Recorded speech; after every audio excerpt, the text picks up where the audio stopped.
today demonstrating how easy it is to use weed abatement with GIS technology. We've pulled up alongside a number of different fields and empty parcels that run one right after another, and a lot of orange groves and fields. And if you can see a little circle here, we have GPS following my vehicle around, and I have stopped right in front of this field, and it's right on a parcel line here, if you can see that little blue parcel line. So if you were out here without that, you really wouldn't know where the parcels start and end. And so from here I can tap on any parcel and get the owner information, Lewis Investment Company, their address, parcel number, and then from there we can select that the property is not in compliance, and we can use a number of different drop-down boxes to describe the particular issue with weeds, whether there's tumbleweeds or just grass weeds, dead trees, bushes, dead orange trees, that type of thing. There's a space down here for any other special notes, trash and limbs near the street, this one happens to say. And there's also a place where you can attach photographs. You can take a camera, snap your pictures, and then enter the image number right here. This one will enter up to 3 photographs, and you enter the image number here. Automatically saves it, and then when you upload to the computer back at the office, it ties everything together with the right parcel. And then either from the office or back on the Tough Book, your weed pictures will always be on there attached to that parcel. And so you can choose to either just save them, print them out, and mail them with the notice to abate, or whatever you like. Now, with the recent floods, can this be used as damage control or damage assessment, where we come in after the fact and do that? Maybe like for FEMA, right, or maybe in a wildland wildfire situation? Yes, I've actually heard of agencies. I think San Diego Fire has used it for damage assessment after fires, and they just have their programmers, instead of programming and prompting questions regarding weeds and weed conditions, they just use different questions, different drop-down boxes, okay, with options related to what types of damages you might find after a fire. Okay, great. Let's if we can, go on to the next one, and just to see how easy Sure. it is to do multiple parcels at a time.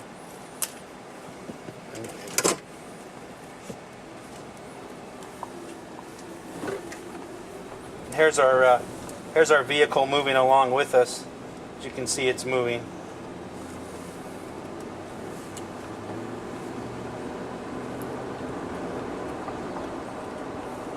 And you can see we're approaching the parcel line, just crossing a line over here.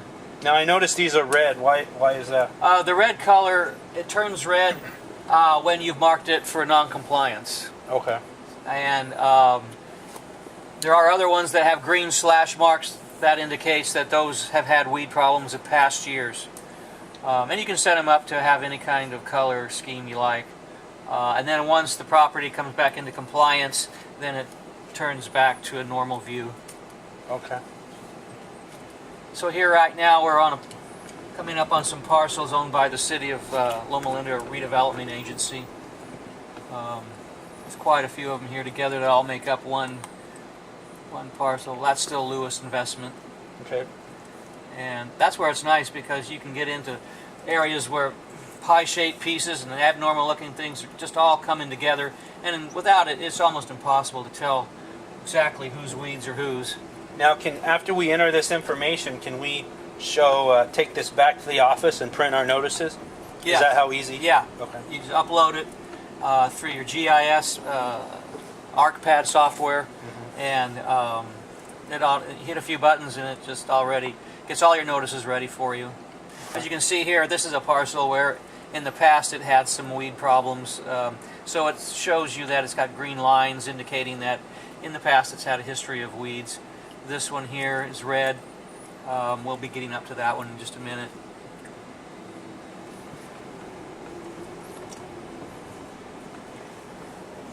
This parcel here is now being improved, so it probably won't be too much of a problem in the future. It's our new historical park, but you click on there, and you get the city of Loma Linda as owner, and APN number and the address. So if you just had an APN number, what would you do? Say on a complaint a customer calls in, or an Right. address, what Right. would you do? You go to your toolbar up here, select the binoculars, and you do a search on the APN number. Okay. Put the APN number in here, and you hit OK.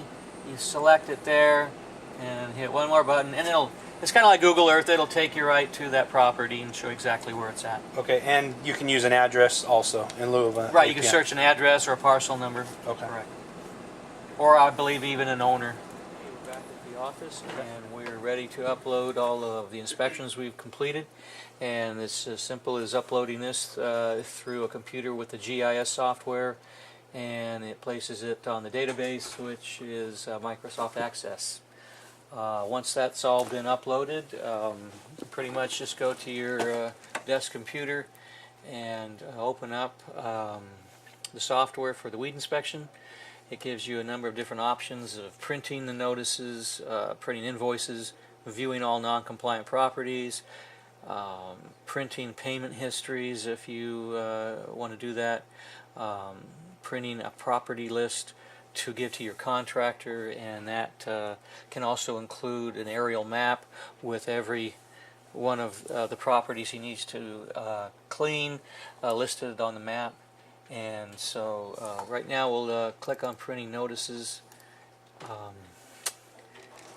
and let's see, and that's as fast as it'll happen, and they'll all be automatically put people, the parcel numbers, the owner's location of the parcel, and You didn't have to type any of that in.